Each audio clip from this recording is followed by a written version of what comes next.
welcome back to my channel, or if you're new here, hi, my name is Anna, and I saw this tag floating around, the big books tag, and I totally got inspired by Alana Estelle here on YouTube. I just loved watching her video, and I thought, you know what, I've read quite a few chunky books myself, and I'm here to recommend you guys 4 different big chunky books. 3 of them are fantasy, and then 1 of them is a classic. I love most of these books. There's only 1 book that kind of disappointed me. It's not really, my favorite book, but I still chose to recommend it because I do think that it's a very, very important read in the fantasy genre. And I think regardless if you're gonna, enjoy it very, very much, or you're not really, going to enjoy it as much as other people did, I think it's still very, very important for you to read it. So if you want, to read more big books, but you don't really know where to start, then watch this video because I have 4 good recommendations for you to start reading big books. But actually, before I even start the video, I do want to say, if you notice that I'm not really, as active or, just as energetic as I usually am, it's because, when you start feeling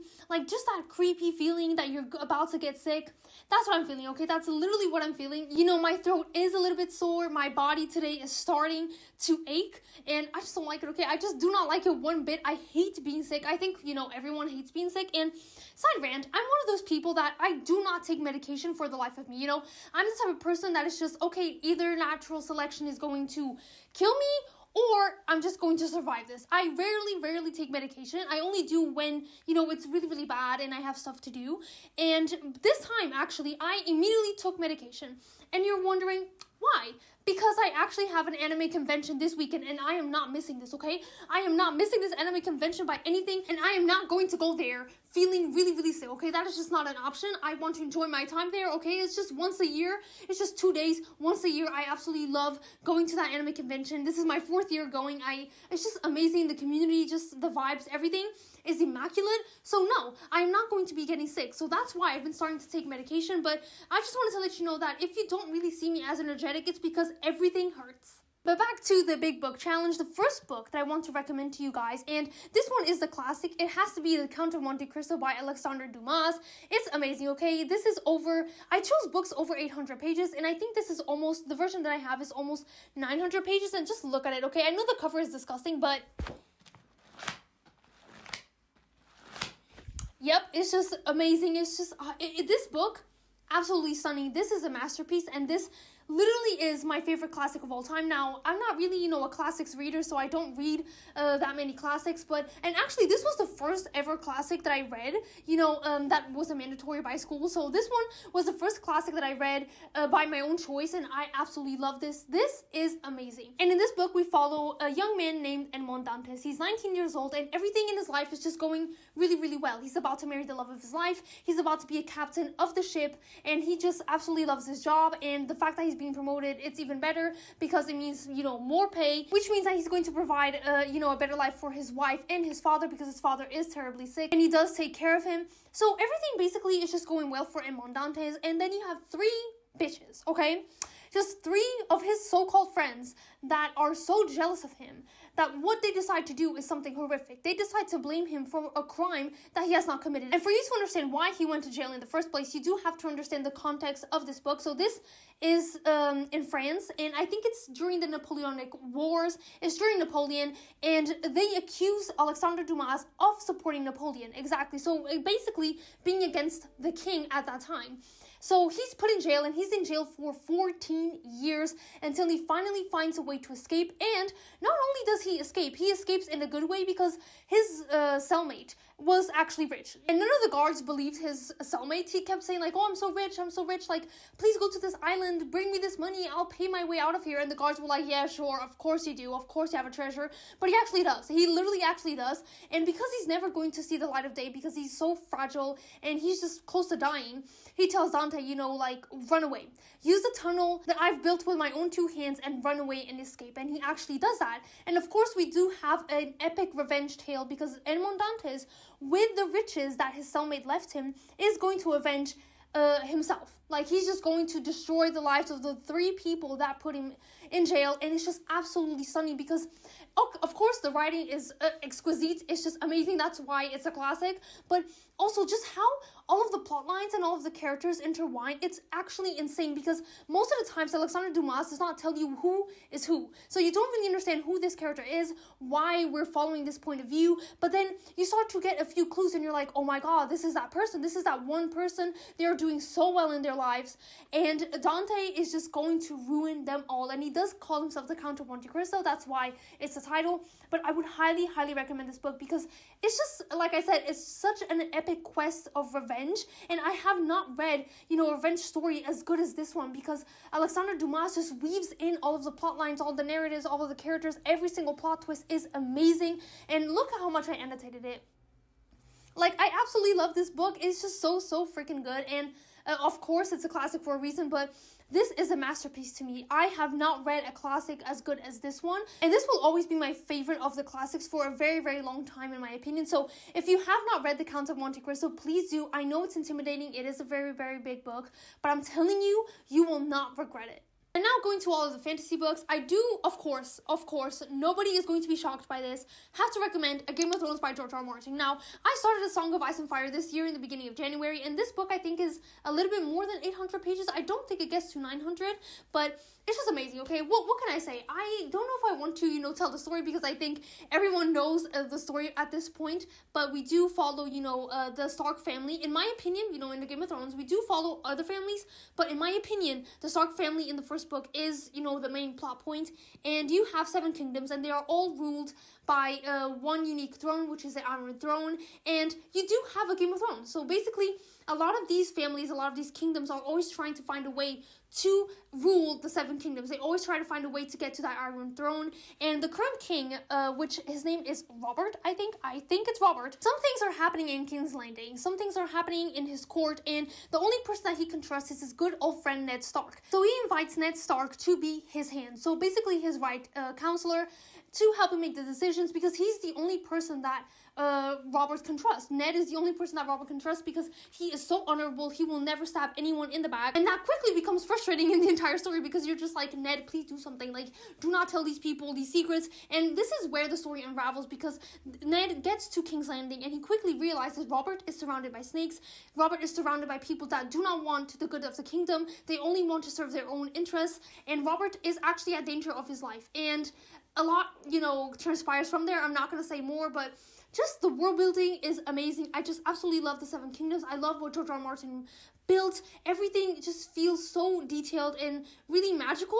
There's not a lot of magic, but it feels magical in the same way because you just feel the power. You just feel the power that the Iron Throne has towards these families. And the story, amazing, okay? The story is so amazing. The way that he makes everything make sense and the way that he explains everything, because this book and this series is very political. This is political fantasy at its finest, at its best, and George R. R. Martin does not forget any single detail. Everything just makes sense, and it's just so incredible to see. But in my opinion, his forte truly is the characters. Like, the characters are so human.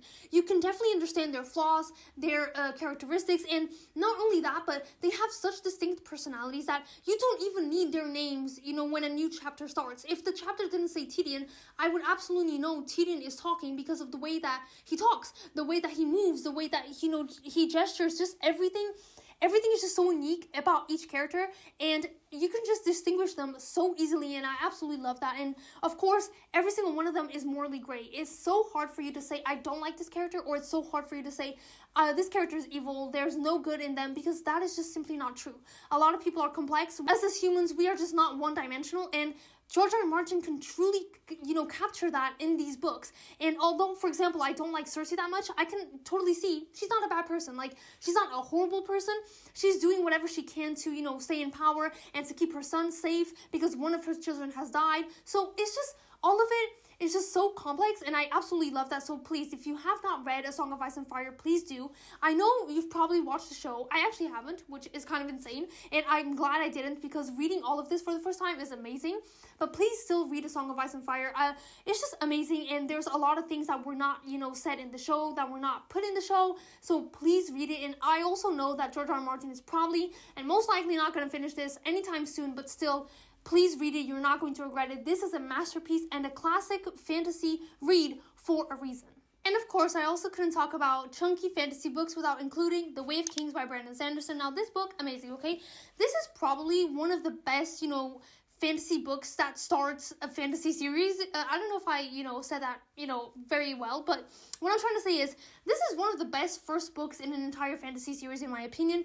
The world building is just explained so well. I think Sanderson really knows how to balance, giving us the information that we need to understand everything that is going on, to get a, clear vision of the world, how everything works, how society works, the weather works, just everything, but also maintaining, this level of mystery that we are curious to know more about, that we want to keep reading in order to keep exploring the world. And I just think he is one of the best at doing, that balance of showing and telling, and also keeping some things secret that are important to the plot and to the story, but we don't need them right now. And that balance, honestly, is very, very hard to achieve. But like I said, I think Brandon Sanderson is really good at that. So I love the introduction that we had of the world building. And obviously, the characters were also introduced in such a good way. And I know this book is very, very long. It is 1,000 pages. But I will not take a single page out of this book, a single word out of this book. Because, like I said, the characters are explained to us and just shown in such an amazing way. And yes, the pace is slow. This is supposed to be, a slow-paced story. But no chapter is there just because to be there. Every chapter is there to show us, some part of the character, their backstory, why they are the way that they are, their motives, their reasoning, why they think the way that they think. Just everything is so important to the construction of the character. And in this book, we follow mainly 3 points of view, which is Kaladin, Shallan, and Dalinar. So now Kaladin, he is in a very horrible situation because in this world you do have... I'm sorry, there was a fly here. It just suddenly, flew to my eye. But like I was saying, Kaladin is in a very unfortunate situation because in this world, you have slaves. So the people that have dark eyes, they are considered inferior, they are considered less, and you literally cannot say anything to those above you that have light eyes. So that's why Kaladin has become a slave. He is, part of this Bridge 4 because this kingdom, I totally forgot the name of the kingdom. Oh my god. I know it starts with an A, but I'll put it here on the screen, okay? But this kingdom has been at war with, an alien species, let's say the Parshendi, for a very long time. I think 7 years right now. And in order for them to fight the Parshendi, they have to carry bridges because there is a chasm that, where everything is just broken up. So you have just little pieces of rock like this.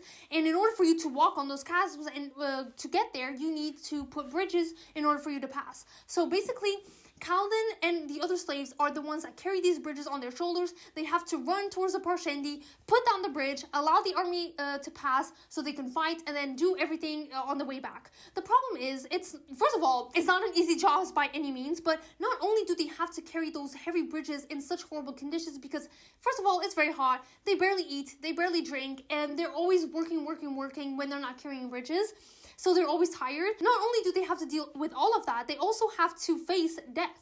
Because, of course, if, you're the enemy army, the Parshendi, you're looking at these bridges and you're like, okay, what are we going to do? We're going to shoot them down so the bridges do not get here. And that's why a lot of slaves end up dying. And Kaladin, he's in this horrible situation, but he does go and find, some sort of hope as some sort of way into escaping that destiny. And then we have Shallan. She wants to become a great scholar, and for that, she wants to be the apprentice of one of the best, which is Jasnah. But the reason why actually she chose Jasnah is not just, because she's the best scholar around, but because she has an artifact that is very, very important, and she needs to steal that artifact in order for her family, because she is a light eye, so she does have, an important status, but actually something terrible happened. Her father has passed away, and now they just don't have any means to carry on with the businesses, with anything. They are in huge debt, so they have a lot of money to pay off to other people, and that's why Shallan has to steal this artifact from Jasnah, because her father had one that was similar, and that artifact is called Soulcast. So this Soulcast can allow you to create things from different matters. So if I picked up a random pillow, I could kind of transform it into something else. Of course, it does have to be similar to the thing that you want to transform it to, but basically, they can actually make food out of wood, for example, or out of a weird plant, which is very, very useful when you're funding armies and everything. And because these artifacts are very powerful, of course, only a limited of people have these artifacts, and one of them is actually Jasnah. And that is why Shallan needs to, become her apprentice in order to steal this from Jasnah so she can take it back to her family, and her older brother can take over the business and create everything that they need to create in order to not be in debt. But the problem is, when she is, learning from Jasnah and being her apprentice, she starts seeing very weird things. She doesn't know what she's seeing. And lastly, we have Dalinar. Now, he is a very important character in the sense of everything is going to kind of revolve around him. This is actually my opinion. He is the main character of the entire Stormlight Archives, but this is just me, okay? This is just my opinion, but he is a very important character because he is a very respected, general. He was the brother of the king, and that king was murdered, and that's why this whole war started, because it was one of the Parshendi, or it wasn't a Parshendi that murdered him, but they hired, an assassin to kill him. That's actually how the book starts, with that iconic quote, "Sen San Villano, truthers of Shinovar, wore white on the day he was to kill the king." This iconic line, this is how everything starts, and this is how the war against the Parshendi starts. And of course, Dalinar is out there trying to avenge his brother and trying to win this war. But unlike Shallan, he also starts having visions, but these visions always happen when a high storm arises. And a high storm is just basically, a very strong storm with very strong wind and rain. But in this world, in Roshar, they are horrible. You actually have to go inside the house, because if you don't, you're going to die for sure. And every time you have a high storm, Dalinar is plagued by visions of the past. He doesn't really understand what's going on. He doesn't understand what, their god is trying to make him see. The only thing he knows is he has to unite all of the high princes, because these were, very, I'm going to call them families. They are very different families, and they were all, united by Dalinar's brother, because he was the king. But it wasn't, a very strong union, because they're all still very much selfish, and they all want to, serve their own interests. So Dalinar, with Dalinar's brother's death, with the king's death, essentially, everyone just kind of, separated and started doing their own things, and Dalinar has been trying to unite them all again. That is the only thing that he knows, and of course the story goes from there. I'm not going to say much more, because honestly, if you go into this book not knowing anything, it's going to be so much better. But like I said, the characters are so well written, and I love the talk of mental health in this book, because most of the times in fantasy books, we don't really have characters with such depth when it comes to mental health, and how war can truly hurt someone. For example, that happens with Kaladin. Kaladin has been at war, I think, since he was 15, 16. And of course, seeing everything that he has seen and fighting is going to cause harm to you. And Kaladin, he doesn't really know how to deal with anything, and you understand in the first book that he is not okay mentally. He also understands that he's not really okay mentally, but there's nothing that he can do. He has to keep living and keep moving forward and trying his very best every single day. And it's just amazing, all these talks. And with Shallan, it's a little bit different, because she doesn't really like herself because of everything in her past and everything that she has done. She loves lying because she doesn't want to face her past, basically. She's always lying to people. She doesn't really want to face problems. She's so scared of them. Every time a problem arises, she's just so scared, and her first thought is just to run away, and that's what she does. She runs away from her problems. She lies. She doesn't want to face them. She pretends that they do not exist. And then with Dalinar, you have the consequences of, just being such a violent person, because like I said, he was a war general. He loved war. Even he himself said it. He loved killing people. He loved going out there and just feel the rush of the battle, the adrenaline and everything. And now coming to terms that he's not really that person, but people around him expect him to still be that person. It's just amazing. Okay, so please, please, please give a try to The Way of Kings if you haven't yet. And finally, the last chunky book that I do have to recommend, and this one, I didn't really enjoy it, but I know a lot of people do, which is The Name of the Wind by Patrick Rothfuss. And now, you're asking, why are you recommending a book that you didn't really enjoy? Now, I didn't hate this book. I gave it a 3. I think it was 3 or 3.5 stars. I don't remember.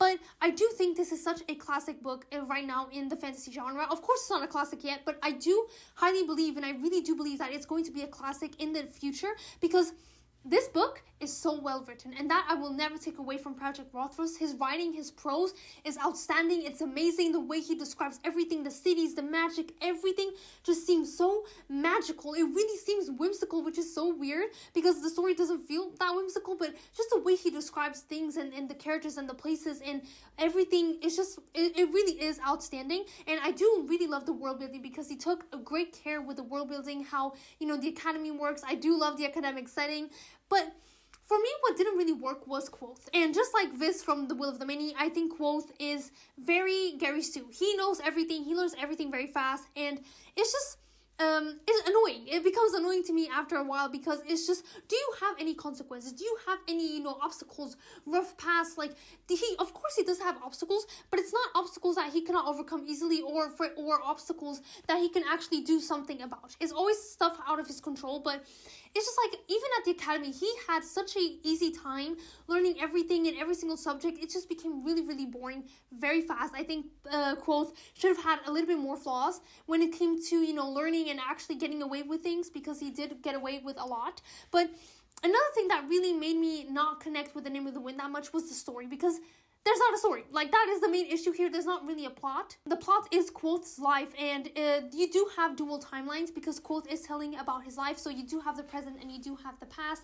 And I just didn't really like it, because his life is kind of boring, to be honest. Like, of course it's not entirely boring, because he does go out on adventures, but you know, the premise starts with him being 12 years old. I think he was 10 or 12, I don't know, and him and his entire family, you know, and even other people, he belongs to, I do not know how you call this in English, so I'm going to say walking circus, but they're not really a circus. They do have, you know, a lot of different type of talents. They do, you know, act, they sing, they play instruments, they do a lot of things. So he did, you know, go around town and go around the kingdom with his family, just performing at these various cities. And one night, his entire family is completely murdered by some sort of demon-like creature, but they're all legends, and he doesn't really understand, because he's like, these were not supposed to be real, but I saw them with my own eyes, they are real. And whenever he tried to ask around or try and find out more, he just could not find, because everyone told him these are just children's stories. And that's why he actually went to the academy. He enrolled at this academy in the hopes of finding books about them, but all of the books that he has found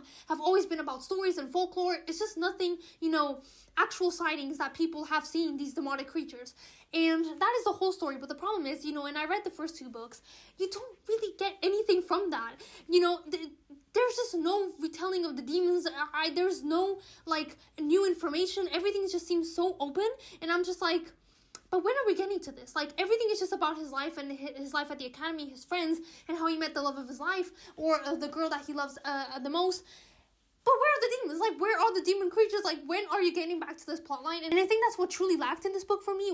I was so interested in this part, and the author didn't really explore it. But like I said, this book is a classic for a reason, because it is so well written. The world building is so immersive. You don't really understand how the magic system works, but I don't think you're supposed to. It's supposed to be, you know, a soft magic system. It's supposed to be whimsical.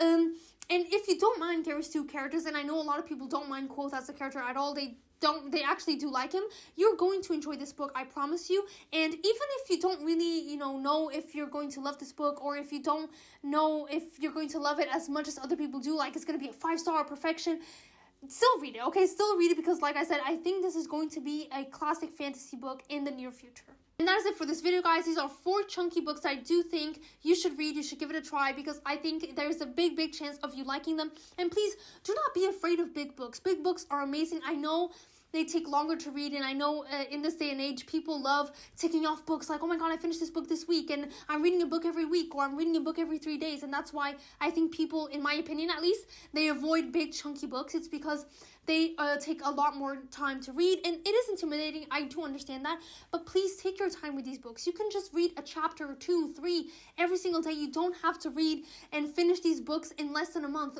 Don't do that. Take your time with these 4 books, because first of all, you're going to need it in order to understand the story, in order to just soak up everything. But please give a chance to big chunky books. They are not scary. They just aren't as scary as they seem, and you're absolutely going to love these books. And I promise you, you are going to wish these books were longer. And that is it for this video, guys. So please like and subscribe, because it does help my channel out a lot, and it gives me a lot of motivation and validation to continue filming these videos for you guys. And I will see you guys on my next video.